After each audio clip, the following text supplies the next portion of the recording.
자, 이번 시간에는 622페이지의 상계예요, 상계. 자, 상계는 기본적으로요, 채무자가 채권을 소멸시키기 위해서 일방적으로 의사표시하면 이루어지는 거예요. 이게요. 그래서 기본적 성격은요, 일방적 의사표시, 즉 상대방 있는 단독행위입니다. 뭐 상대방은 물론 채권자겠죠. 채권자에 대해서, 그죠? 채무자가 일방적으로 의사표시하면 되는 거예요.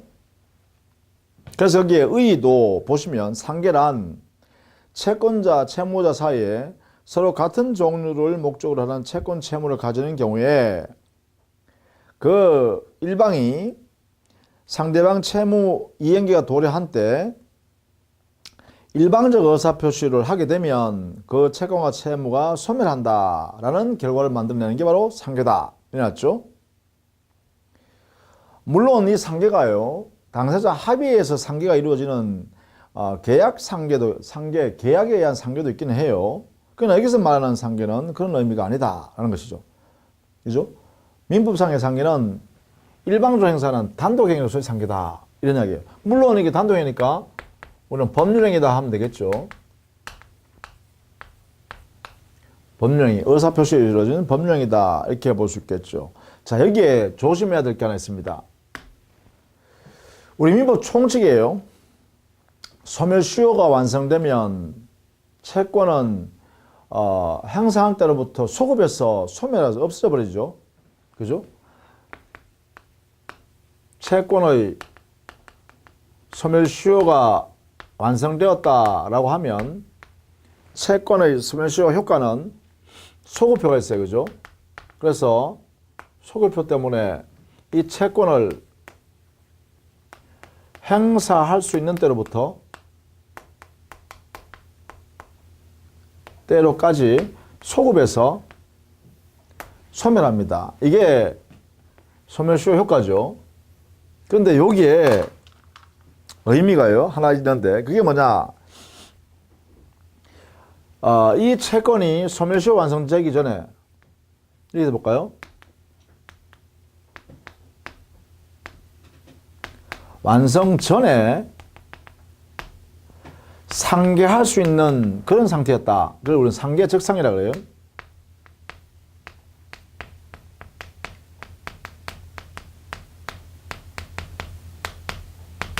상계할 수 있는 그런 상태에 있었다라고 하면 상계할 수 있었잖아요. 상계해볼 수 있을 거 아니에요. 그죠? 이때 그 소멸시효 완성된 채권자는 소멸시효 완성된 지금이라도 완성 후 지금 상계할 수 있다. 이것을 알아두셔야 돼요. 상계적상이 언제냐, 시효 완성하기 전에 상계할 수 있는 상태에 놓여 있었다라고 하면 시효 완성 후일지라도 지금이라도 상계를 할 수 있다라는 거예요. 즉 채권을 소멸했는데도 지금이라도 상계할 수 있다는 거죠. 자, 이것은 특칙이에요. 꼭 기억을 해둬야 할 특칙입니다. 그래서 이게 우리 법 495조의 명문으로 규정을 뒀어요. 이렇게. 자, 그러면 이러한 상계를 하기 위한 요건은 뭘까? 요건은 제일 중요한 게 뭐예요?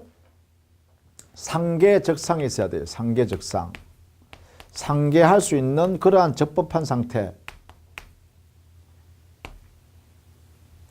상계할 수 있는 적법한, 적확한 그러한 상태에 있어야 한다는 것이고, 이런 상태로 유지되어 있어야죠. 그러면 상계적상의 의미가 뭘까? 이거는요, 쌍방의 채권이요, 동종이야죠. 같은 종류의 목적을 실현하기 위해서 만들어진 채권이 서로 성립하고 있어야 돼요. 그 다음에 그 채권이 각각 각 채권이 당연히 변제기가 도래해야죠. 이행기가. 변제기 도래해야 돼. 받을 수 있어야, 할 수 있어야 되죠. 그 다음에 당연히 이 각 채권은, 각각의 채권은 성격상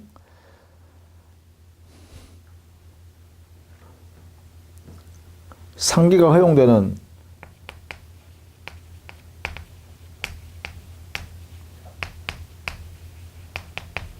성질이어야 되죠. 상계할 수 있는 것이어야 합니다. 이렇게요. 자, 이런 상태가 뭐예요? 상계한다라 할 때, 즉 상계권 행사죠. 상계 당시에 그대로 존속하고 있어야 되죠. 상계 즉상. 이런 상태가 존속하고 있어야 돼요. 요 위에 있는 이런 상태요.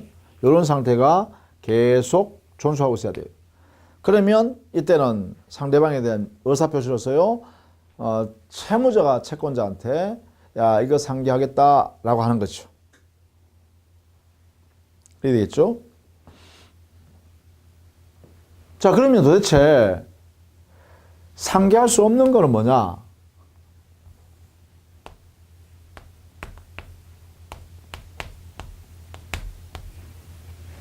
상계할 수 없는 거예요. 이때는 첫 번째가 당사자 의사표시예요.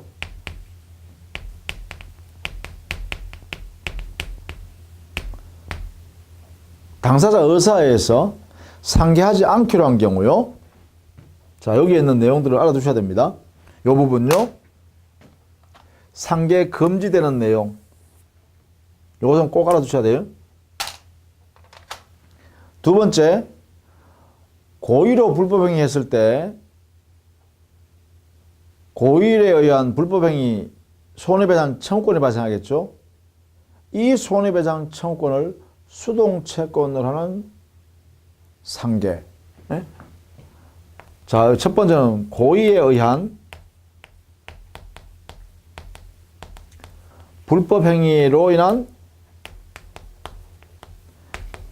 손해배상 청구권이 발생해요. 근데 이 청구권을 수동채권으로 할 때요. 이런 상계는 안 돼요. 자, 수동채권은 그러면 도대체 뭐냐? 수동채권은요, 상계당하는 쪽이에요. 자, 채무자가 내가 상대방한테 나 상계할게 이렇게 하면 상대방의 채권은 내한테 돈 받을 권리가 있는, 예컨대 돈을 받는 금전채권을 합시다. 상대방이 나한테 돈 받을 있는 권리를 내가, 채무자인 내가 상계할게 라고 해버리면 상대방의 채권이 소멸하죠. 그러면 이 상대방 채권은 상계당하는 쪽이죠. 이 상계당하는 사람이 갖고 있는 채권을 수동채권이라고 해요. 그러면 상계할게라고 의사표시하는 이 사람의 채권, 내가 상대방한테 행사할 수 있는 채권, 이건 뭐예요? 자동채권이라고 그래요. 내 채권, 상계 의사표시하는 사람의 채권을 자동채권, 상대방, 즉 상계하는 사람의 상대방이 가지고 있는 채권을 수동채권. 그러면 이 말하는 것은 뭐냐? 상대방, 내가 상대방한테 고의로 불법행위를 저질렀어요. 그러면 상대방을 불법행위니까 내가 두들겨 팼다 칩시다. 이렇게 의도적으로 두들겨 패버리면 상대방이 다쳤어요. 다치면 뭐 취업이 받을 게 있을 거 아니에요, 저한테. 그죠? 그러면 고의에 의한 불법행위가 있어서 내한테 손해배상 청구를 할 수 있겠죠? 이게 바로 고의에 의한 불법행위에 의한 손해배상 청구권이에요. 그죠? 나한테 불법행위에 의한 손해배상 청구할 수 있어요. 예컨대 500만 원 받을 게 있다 합시다, 저한테. 근데 나는 이 친구한테 돈을 500만 원을 옛날에 꿔준 게 있었어요. 500만 원 꿔줬는데 돈을 받아야 되는데 안 주니까 화가 나서 패버렸다는 거야.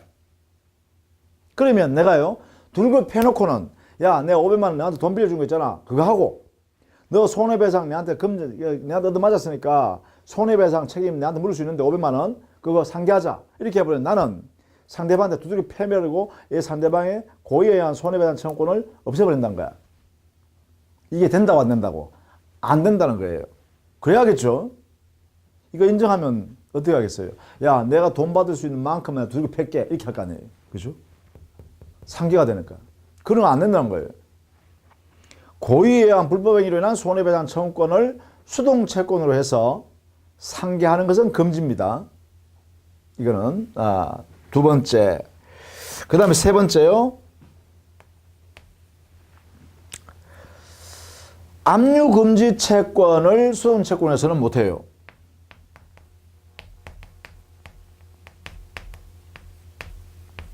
압류금지 채권을, 이것도 역시 마찬가지, 이것을 수동채권으로 해서는 상계할 수 없어요. 이 압류금지 채권은 법에 별도로 규정되어 있으니까요. 민사집행법이에요. 별도로 해놨으니까 거기에 따라서 해야 되는데, 이건 주로 보면 압류금지 채권은요, 그 채권자에게 생활에 꼭 필요한 금전 채권이라든지 이런 것들이 있습니다. 근로기준법에서 인정하는 채권이라든지 이렇게요. 그런 사람은 생존하기 위해서 필요한 채권이잖아요. 이런 걸 대상으로서 상고해버리면 안 되죠. 그렇게 해서 일정한 상계할 수 없도록, 즉 압류금지 채권은 특별히 보호할 필요가 있기 때문에 그 법에서 압류하지 마라 했으니까 그걸 그냥 채권을 가지고 압류해버리면, 상계해버리면 그 압류 채권 자체가, 압류금지 채권이 소멸해버리잖아요. 그죠? 그런데 압류하지 말라고 할 만큼 보호할 필요가 있는 채권이었는데 일방이 자기 채권을 가지고 그 채권을 상계함으로써 없애버린다. 이러면 안 된다는 것이죠. 자, 이것이 세 번째요. 압류금지 채권을 수동채권으로 하여 상계할 수 없다. 이것도 알아두셔야겠습니다. 그 다음에 네 번째요. 지급금지 채권을 수동채권하는 상계도 할 수 없다. 네 번째,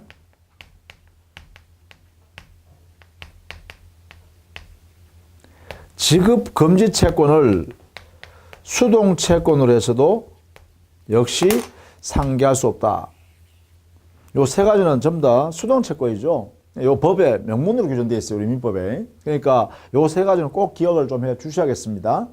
그리고 당사자 의사에서도 당연히 상계하지 말자라고 했으면 상계할 수 없다. 이 말이죠. 이렇게. 그래서 네 가지잖아요. 시험 내기 딱 좋죠. 다음 중 상계 금지 채권이 아닌 것은 1번, 2번, 3번, 4번, 5번 이런 얘기겠죠. 그죠? 이렇게 내는다는 거죠. 이런 것도 여러분 염두에 두어서 안 되면 요 네 가지를 암기하세요. 암기하셔요. 그래야 문제를 빨리 맞출 수 있습니다. 상계 방법은 뭐예요? 상대방에는 의사표시하면 되죠. 이때 조건이나 기한을 못 붙여요. 이거는 민법 총칙에서 했는 거죠. 왜냐하면 상대방이나 단독행위는 조건에 지나지 않는다. 그렇죠? 그러니까 기한에 지나지 않는다. 이러죠. 조건 기한을 원칙적으로 붙이지 못한다. 이렇게 하게 될 것입니다. 상계 효과는 그래요. 이 의사표시가 상대방한테 도달하면 그 각각의 채무가 상계 적상에 있는 상태에서는 그만큼 소멸한다. 그죠? 대등액으로 소멸한다. 이런 이야기예요. 상계 효과는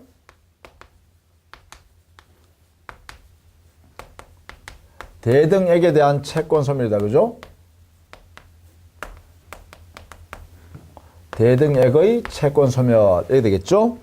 이렇게 정리해 두시면 되겠네요. 물론 이행지가 달라도 할 수 있고요. 그건 당연히 됩니다. 자, 그 다음에 경계. 이 경계에 관한 내용을 잘 이해 못 하신 분이 많아요. 또 경계. 자, 경계는 우리 민법 500조에 일어났죠. 당사자가 채무의 중요 부분을 변경하는 계약. 이게 바로 경계예요. 채무의 중요 부분을 바꾸는 거죠. 그죠? 이 부분을 변경해버리는 거죠. 이 부분을 변경하는 계약 자체를 뭐라 한다? 이걸 경계계약. 이게 또 뭐예요? 경계 계약이죠. 계약이니까 이게 성질은 뭐예요? 성질은 법적 성질. 당연히 법률행위입니다. 법률행위 중에서도 계약에 해당되죠. 당사자 합의에서 이루어진다 이 말이죠. 합의에 의해서.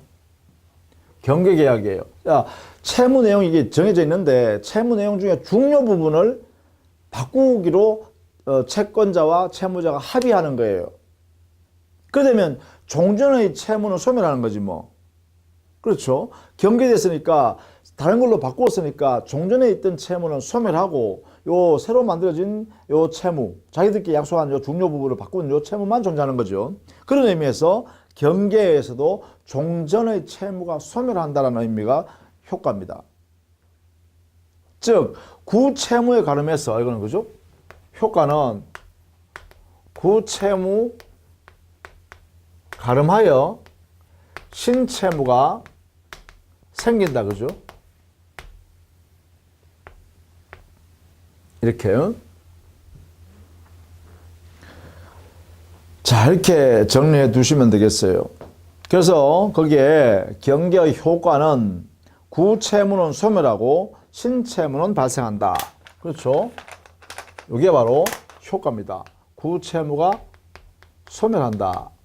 구채무가 소멸하니까 구채권이 소멸한다. 이 말이겠죠?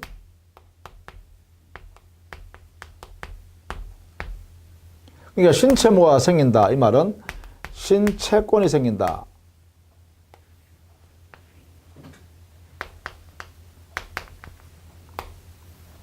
이런 의미를 갖겠죠. 그죠? 바로 의미가 이렇다라는 것이에요.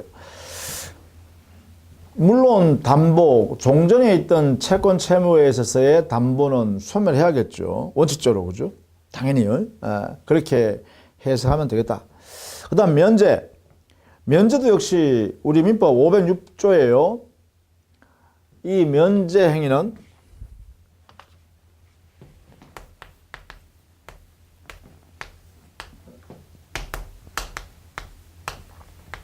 채권자의 단독 행위예요. 물론 상대방 있는 단독 행위죠. 따라서 법률행위입니다. 그죠? 단독 행위니까 법률행위입니다. 면제행위는 채무 면제 이렇게 하는 거거든요. 그리고 이 성격은 법률행위 중에서도 처분행위가 되죠. 그러니까 일단은 채무 면제행위는요, 처분권 있는 사람,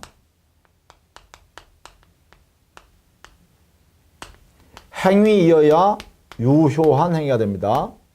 처분권 있는 자의 행위여야 돼, 반드시. 이게 면제예요. 면제.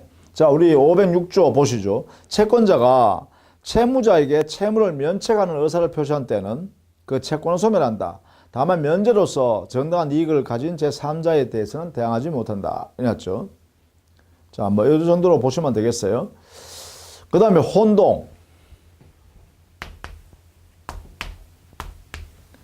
자, 이 혼동은 채권, 채무가 동일인에게 귀속하는 현상입니다. 그러면 채권이 소멸하는 거죠. 두 번째, 이 혼동은요, 채권 소멸 사유일 뿐만 아니라 소멸 원인일 뿐만 아니라 물권의 소멸 원인이기도 하다. 그래서 어떻게 돼요? 합치면 채권 물권 공통의 소멸 원인이다. 이렇게 해석할 수 있겠다. 그죠? 이렇게. 그 다음에 이 혼동의 효과는, 혼동의 성질부터 볼까요? 성질 보면 이 혼동은요, 채권 채무가 어떤 사유로 해서 동일하게 그냥 들어가는 것입니다. 들어가서 어떤 채권이 소멸하고 물권이 소멸하는 거란 말이죠.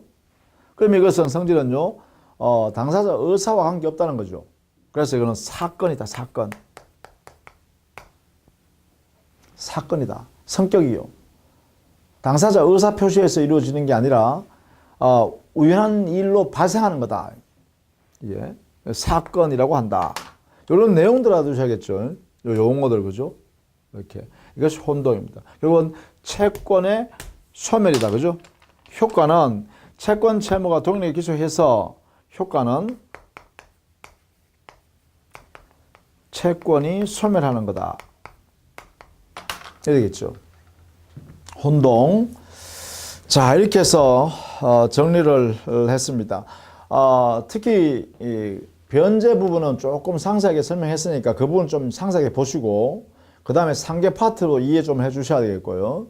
그 다음에 우리가 전체적으로 봤을 때는 이게 법률행위에 해당되는 건지 아니면 준법률행위에 해당되는 것인지 아니면 사건에 해당되는 것인지 이렇게 성격을 또 이해해 두시면 전체적으로 되었다 이렇게 봅니다. 그 정도로 정리해 두시면 되겠어요. 자, 그 다음에요. 우리는 627페이지 가면 여러 사람의 채권자가 있고요. 또는 여러 사람이 채무자가 있는 경우 이걸 수인의 채권 또는 수인의 채무관계 이렇게 해요. 이걸 우리는 합쳐가지고 다수 당사자의 채권 채무관계라고 해요. 그럼 여러 가지 의미로 쓰는데 그 의미를 조금 정리해 보면 이렇게 표현하게 돼요.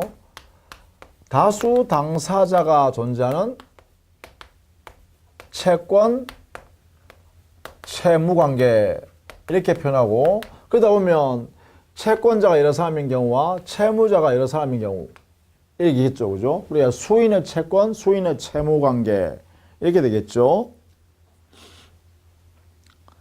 자, 여러 가지 형태가 있을 거예요. 뭐 불가분 채권 채무관계라든지 분할 채권 채무관계라든지 또 연대 채무라든지 보증 채무라든지 여러 가지 형태가 존재할 수 있겠죠. 이렇게.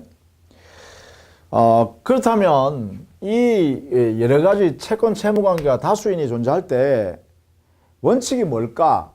원칙이 예컨대 분할 채권 채무관계 또 불가분 채권 채무관계 연대 채권 채무관계 보증 채권 채무관계 뭐 다양하게 이렇게 존재할 수 있는데 특히 그 중에서 불가분 채권 채무나 연대 채권 채무나 보증 채무 이 관계는 주로 뭐예요? 그래 담보적 기능을 많이 합니다. 왜? 채권의 회수 방법에 보다 강화시켜주고 안전장치를 마련해 주는 거니까 채무자를 여러 사람을 두는 형태예요. 불가분 채무, 연대 채무, 보증 채무 그죠? 그 상대방을 여러 두는 거죠. 뭐 근보증 채무, 근보증 제도 이런 것들이 담보 기능을 주로 많이 합니다. 자, 이렇게 다수 당사자를 채권 채무관계로 존재하게 되면 과연 원칙적인 모습을 우리 민법은 무엇으로 취했을까? 여기서 원칙은요.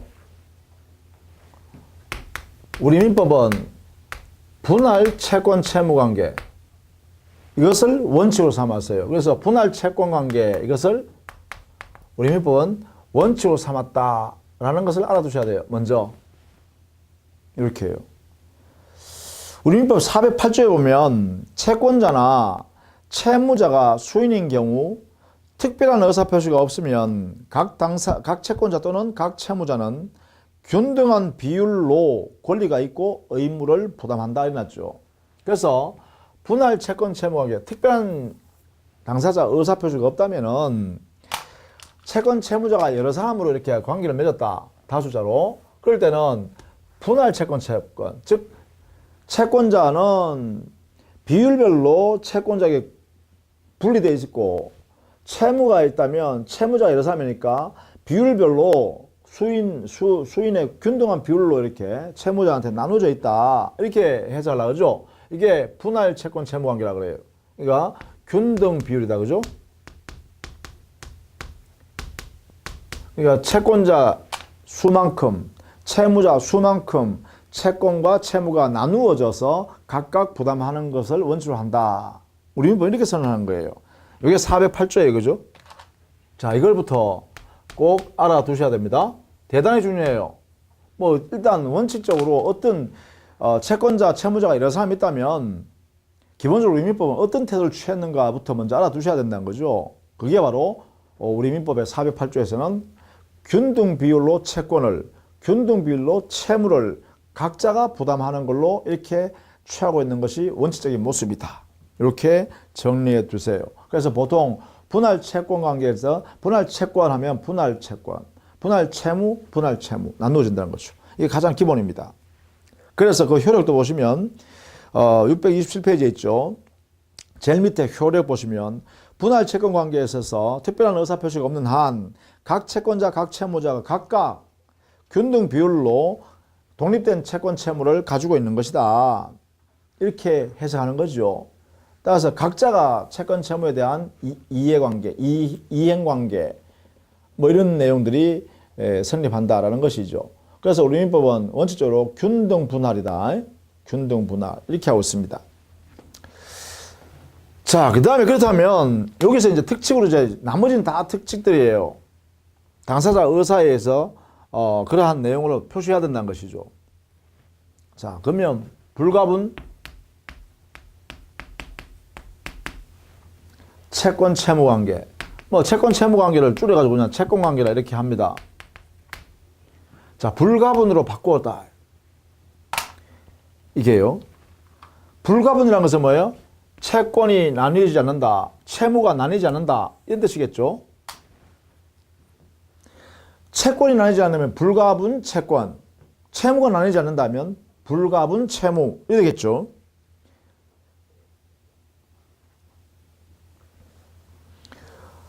자, 그러면 이 내용에서 만약에 말이죠. 당의 급부 내용이 불가분이란 거예요. 이 불가분인 급부 내용이 가분으로 바뀌면 어떻게 될까요? 그러면 이리 가는 거예요. 분할 채권 채무 관계 되는 거예요. 가분성으로 변화되면 불가분 채권이 분할 채권으로 바뀐다. 이렇게 보시면 되죠. 자, 먼저 불가분 채권 봅시다. 불가분 채권은 우리 409조에서 정리해놨는데 보죠. 채권의 목적이 그 성질이나 당사자 의사표시에 의해서 불가분인 경우에 채권자가 수인인 때는 각 채권자는 모든 채권자를 위하여 이행을 청구할 수 있고 채무자는 모든 채권자를 위하여 각 채권자에 이행할 수 있다. 그러니까 뭐예요? 불가분 채권이다 했으니까 채권자가 수인인데, 그죠? 이때 수인의 채권자가 어떻게 변제받냐? 각 채권자는 모든 채권자를 위해서 변제받을 수 있다는 거죠. 내놔할 수 있다는 거죠. 또 채무자는, 특정된 채무자는 모든 채권자한테 변제하기 위해서 한 사람한테 변제하면 되는 거예요.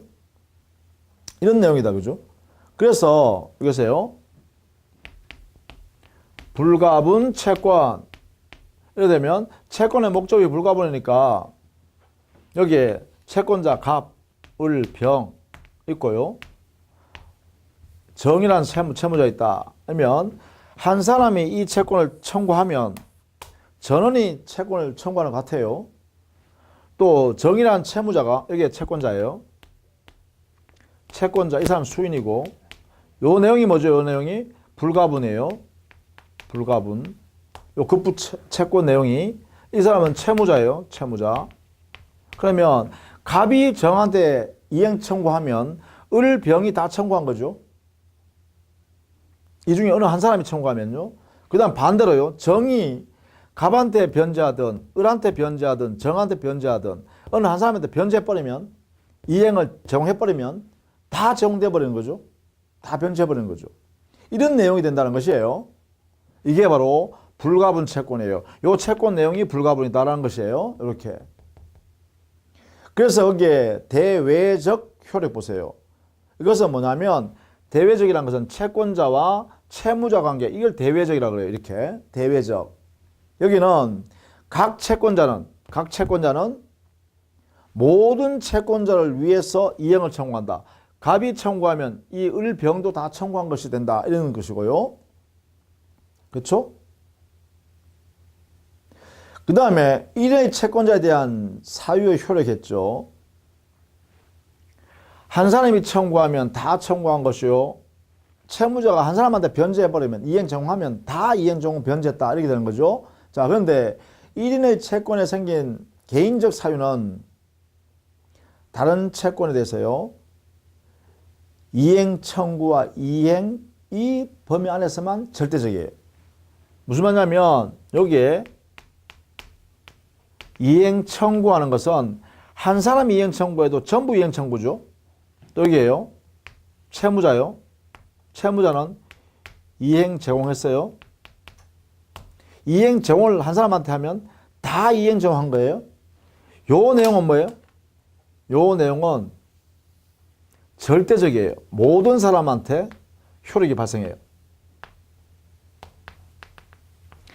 모든 사람한테, 다수 당사자한테 모두 제공되는 효과를 절대적 효력이라고 그래요. 이걸 의미해 둬야죠.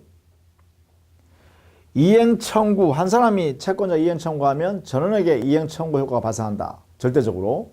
또 채무자가 한 사람한테 이행 제공해버리면 그 이행 제공은 채권자 전체에 이행 제공한 것으로 절대적으로 효력이 발생한다.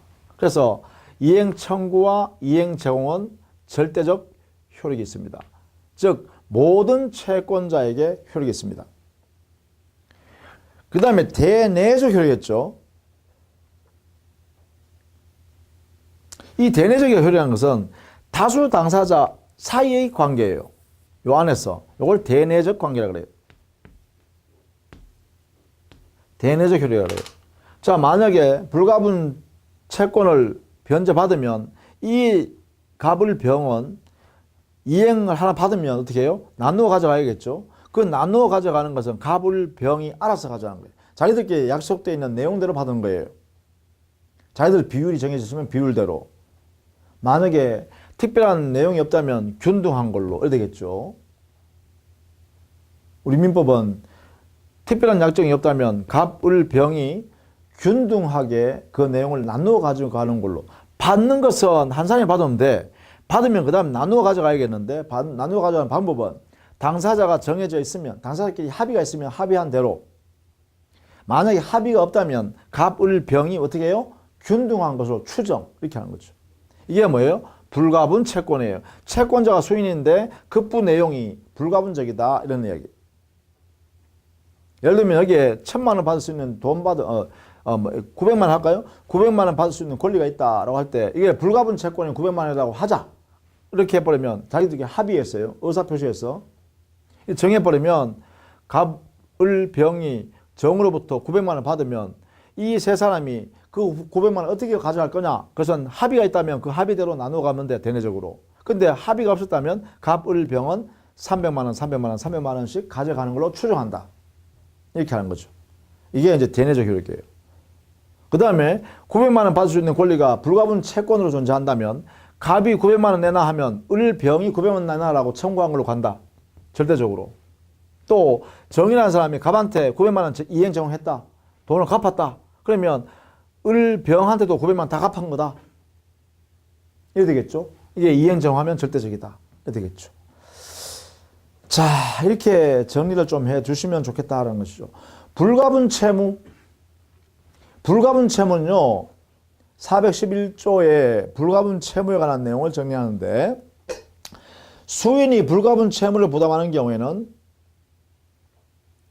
413조와 415조, 그리고 422조, 424조 내지 427조 전조 규정을 준용한다 해서 대부분이요, 연대 채무에 관한 규정을 그대로 준용하고 있어요. 이게요. 자, 불가분 채무는 채무자가 이런 사람이에요. 불가분 채권은 채권자가 이런 사람이죠. 그럼 이걸 반대로 이 사람을 채무자로 바꾸면 돼요. 요게 이렇게 불가분 채무로 바꾸면 이 자들이 채무자가 되고 얘가 채권자로 생각하면 돼요. 그렇게 되면 이 내용이 바뀌어요. 그러면 이렇게 되겠죠? 이렇게. 채권자 정이 얘한테 청구하겠죠? 얘들한테. 그런데 이것은 불가분 채무예요. 채무 내용이 불가분 채무예요. 갑을병이 이행해야 할 내용이 불가분적인 채무예요. 자, 이렇게 다수의 채무자가 불가분 급부의 목적으로 하는 채무를 부담하는 경우에 이건 당연히요, 불가분적인지 아닌지는 앞부분에 불가분 채권과 똑같아요.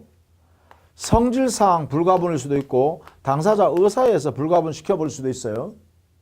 이렇게 해서 만들어줄 수 있어요. 자, 이럴 때 대외적 효과는 어떻게 되냐? 대외적 효과는 채권자가 이 중에 어느 한 사람한테 이행 청구하면요, 이렇게